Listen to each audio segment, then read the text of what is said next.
ព្រះសម្មាសម្ពុទ្ធបរមគ្រូយើងអាបានទេហានៃតាមប្រតិយាព្រះសម្មាទាំងមកដោយព្រះសម្មាទាំងឡាយបានសម្រាប់អ្នកនឹងស្វាក្នុងការជាបាយយ៉ាងសង្ឃោទេវចនាទេហាសង្ឃោទេមត្តពុទ្ធកម្មអតិទេសម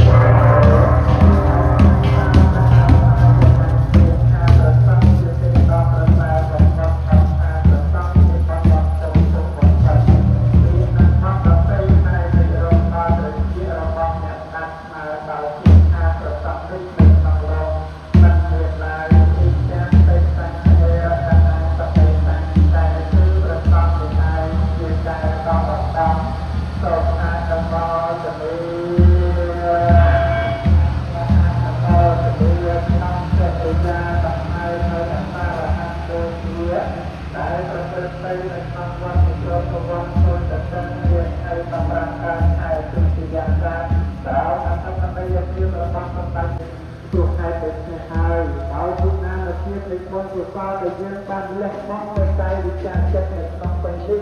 ដើម្បីបូជាដល់ពុទ្ធរបស់ព្រះសម្មាសម្ពុទ្ធបុណ្យកុសលទាំងអស់នេះ